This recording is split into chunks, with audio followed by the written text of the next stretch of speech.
संबित जी, आपने मिठाई खाई, मुझे उसकी बड़ी खुशी है। आपको मिठाई शायद मीठी लगी होगी, लेकिन मुझे बड़ा अफसोस है कि शायद 2-4 घंटे के बाद जब आपको डिटेल आपके सामने आएंगी तो यही मिठाई आपको खट्टी लगेगी।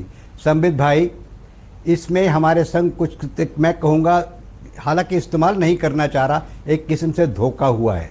ये दो नई बातें इनकॉर्पोरेट करने से कंप्लीट जो मज़ा था इसका वो चला गया। आपने एक तो ये जो प्री मेच्योर रिटायरमेंट वाली बात है इसको घुसा के बिल्कुल गलत काम कर दिया, ये नहीं होना चाहिए था। दूसरा, आपने जो हाईएस्ट एंड लोएस्ट का मीन निकालने की बात कर दी, एवरेज में इकट्ठी की जाएगी, वो आपने सही नहीं किया, उसका इम्प्लीकेशन बहुत ख़राब होगा संबित जी। और तीसरा, जो कि आपने 5 साल के बाद रिवीजन कह दिया, वो भी मैं समझता हूँ सही नहीं था। अगर आप 1, 2, 3 साल कहते और इस पर कहते कि डिस्कशन चलता रहेगा, उसमें भी लोग खुश हो जाते। और जो आखिरी सवाल आपने खड़ा कर दिया कि ये एक जुडिशल हेड करेगा इसको, मैं समझता हूँ ये बिल्कुल अनप्रोफेशनल बात है। एक नए जज साहब कहीं से आएंगे, उन्हें ना मालूम है ना कुछ है, 6 महीने में वो क्या समझेंगे जो कि इस देश को 40 साल लग गए समझने में। संबित जी, इसको आपने कमेटी बनाई है, बड़ा अच्छा किया है। मेरी आपसे दरखास्त है, हाथ जोड़ के दरखास्त है कि इस कमेटी में एक सर्विसमैन रख लीजिए, कोई वेटरन रख लीजिए, एक आध कोई सर्विंग रख लीजिए, एक चाहे तो ब्यूरोक्रेट रख लीजिए, एक चाहे तो पॉलिटिशियन रख लीजिए, अपनी हमारी पार्टी का रख लीजिए, बीजेपी का रख लीजिए, और एक इसमें चाहे तो जज को इसका कमांडर बना दीजिए। लेकिन मेरे आपसे बहुत हाथ जोड़ के विनती है कि इस कमेटी में उन लोगों को रखा जाए जो असलियत सामने सही ढंग से ला सके। आज जो बात निकली है, वो लोग जो मिठाई बांट रहे हैं उनकी अभी समझ में नहीं आई है। हाँ, ये लग रहा है कि जी सरकार 10,000 करोड़ खर्च कर रही है, कुछ ना कुछ तो मिला, अवश्य कुछ जरूर मिला है। इसलिए मैं आपके लिए धन्यवाद करता हूं, आपकी सरकार का धन्यवाद करता हूं। संबित जी, ये मीन एवरेज कहां से आ गया? संबित जी, ये प्रीमेच्योर रिटायरमेंट कहां से आ गई? संबित जी, ये 5 साल तक क्यों कर दिया? इनके जरा जवाब दे दीजिए पंडित। और इसको पॉलिटिक्स मत बनाइएगा, प्लीज पॉलिटिक्स मत बनाइए। इसका पॉलिटिक्स बनाने से हमें बहुत नुकसान होगा, आपको नुकसान होगा, देश को नुकसान होगा। आई थिंक आपने अपना प्रश्न पूछा, मुझे उत्तर देने दीजिए। नंबर 1, पहली बात तो सर, मैं आपके बेटे का उम्र का हूं, ये हाथ जोड़ के ऐसा मत बोलिए, इससे बड़ा ही मुझे विचलित मैं महसूस करता हूं और बुरा लगता है। और आप वैसे भी, हम आपके मित्र हैं सर, हम मिलते रहे हैं, तो आपने बहुत वाजिब प्रश्न उठाए, मैं उत्तर देता हूं। जहां तक कमेटी का सवाल है, मुझे लगता है ये कमेटी जो टेक्निकल नो हाउ के लिए जो कमेटी बनाई गई है, क्योंकि इम्प्लीमेंटेशन में कुछ टेक्निकलिटीज रहेगी, उसके लिए जो जस्टिस लाए गए हैं, आप लोगों ने कुछ मेरे ख्याल से डिमांड रखा है कि इसमें कुछ वेटरन्स भी होने चाहिए। मैं पार्टी के नाते सरकार का पक्ष तो नहीं रख सकता हूं, मगर मैं इतना जरूर कह सकता हूं इसमें सरकार जरूर विचार करेगी, ये कोई बहुत बड़ा विषय नहीं है।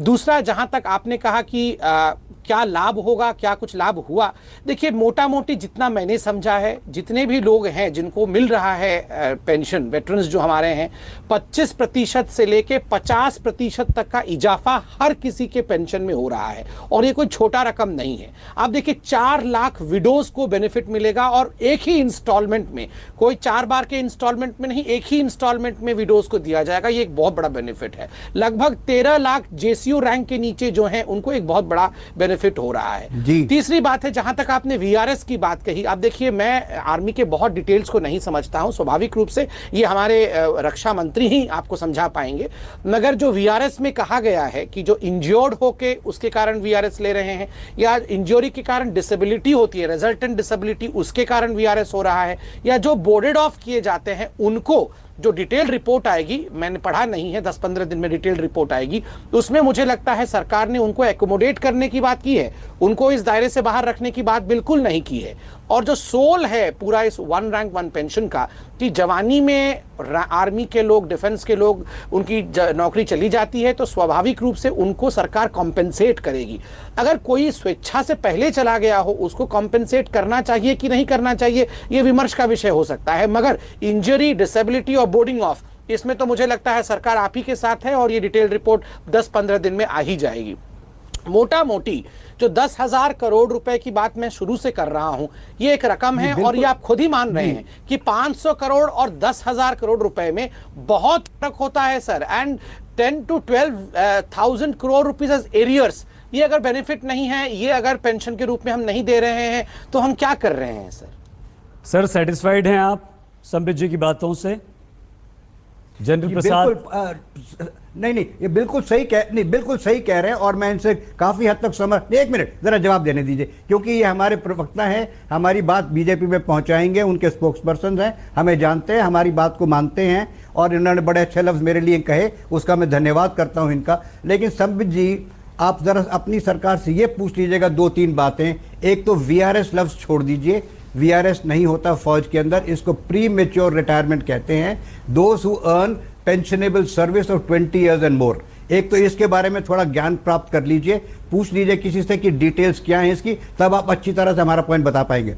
दूसरा पॉइंट जो बहुत खतरनाक पॉइंट है संबित जी, उसको थोड़ा एनालाइज करवाइए कि आपकी जो आज स्टेटमेंट आया उसमें कहा गया है कि average of the highest and the lowest, यानी कि अगर किसी की 50 और 70 और 50 के बीच में है तो उसकी मिड में उसकी पेंशन फिक्स की जाएगी। ये आज मिड में करने से क्या होगा कि आगे चल के जो पेंशन लेंगे उनकी पेंशन वहां से यहां घट जाएगी। इसकी तो नीचे से ऊपर अवश्य हो जाएगी, लेकिन उसकी घट जाएगी।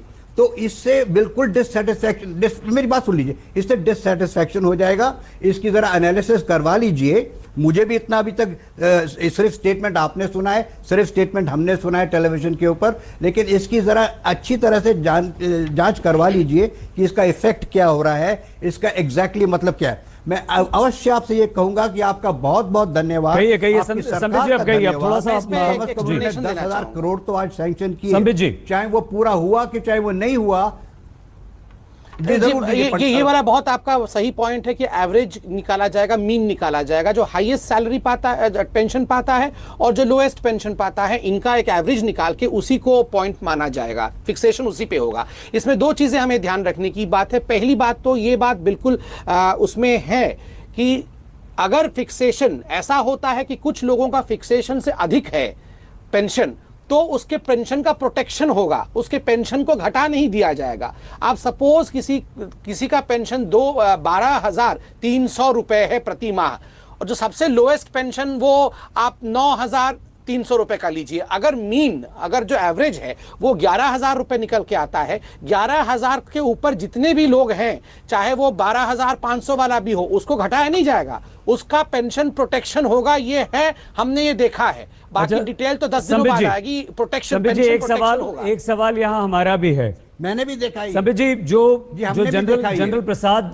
ने जो तमाम मुद्दे उठाए हैं, वो चाहे वीआरएस वाले हों, चाहे वो 5 साल में समीक्षा हो, चाहे वो 5 सदस्यों की कमेटी गठित करनी हो, हमारी जो जूनियर को हमसे ज्यादा पेंशन मिलेगी, तो ये हम आपकी बात सुनेंगे। हमें डॉक्टर अजय कुमार से भी सवाल पूछने हैं। तो संबित जी, क्या संबित जी को ये सरकार, संबित जी को ये बात समझना जरूरी है। नहीं, बिल्कुल ठीक है, जी को ये बात समझना जरूरी है, मुझे समझाने दीजिए। सर बिल्कुल आपने समझाया, संबित जी समझ रहे हैं। संबित जी ने ये भी कहा है कि मैं और समझूंगा और आप रखेंगे वो, लेकिन संबित जी आप हमें सुन नहीं पा रहा हूं, आवाज दोनों तरफ से आवाज आ रही है। मैं निवेदन करूंगा कि कोई एक बोले। संबित जी, हम आपसे सिर्फ ये जानना चाहते हैं। सर मैं रिक्वेस्ट कर रहा हूं आपसे जी, आपको पूरा वक्त दिया जाएगा। 1 मिनट दे दीजिए जरा जनरल प्रसाद। चलिए बोलिए जनरल प्रसाद। नहीं, मेरी 1 मिनट संबित जी से बात करने दीजिए। कीजिए संबित जी से 1 मिनट। देखिए संबित जी, आपने बड़ा अच्छा एक एग्जाम्पल दिया। इसका मतलब जो मेरे से जूनियर रिटायर हो रहा है उसकी पेंशन मुझसे ज्यादा होगी। 1 रैंक 1 पेंशन में यही कहा गया था कि मेरे वाले जूनियर को मुझसे ज्यादा पेंशन नहीं मिलेगी। तो मेरी pension 1 rank and same length of service में बराबर होगी। तो मेरी पेंशन 50% उसके मीन में क्यों जा रहे हैं, उसको मेरे साथ रखिए ना। यही तो 1 रैंक 1 पेंशन का बेसिक मतलब है। देखिए, अगर टेक्निकली मैं समझाने की कोशिश करूं तो शायद चूक जाऊंगा, मगर जो 2-3 छोटी चीजें मुझे याद आती है। आप देखिए, अगर हाईएस्ट पेंशन को लिया जाता है तो कई एक ही साथ रिटायर करने वाले लोगों में हाईएस्ट पेंशन उनका होता है। आप एग्जांपल लीजिए, गैलेंट्री अवार्ड मिला है, 2 गैलेंट्री अवार्ड किसी को मिला है, तो स्वाभाविक रूप से 1 इंक्रीमेंट एक्स्ट्रा मिला है, तो वो हाईएस्ट काउंट हो जाएगा। इसमें तो बहुत पेंशन में शामिल नहीं है। ना ना ना ना ना ना no no no no no No. That is not part of pension. Gallantry awards are not a part of pension. No. देखिए, इसमें pension is on basic pay. मैंने basic pay. Gallantry awards में शामिल नहीं है। मैं इसमें आपको ये बताना चाहता हूं, जो अरुण जेटली जी ने अभी 3 दिन पहले ही इकोनॉमिक टाइम्स को कहा कि देखिए, whatever definition we all have of OROP, आपका भी है, बिल्कुल जेन्युइन है,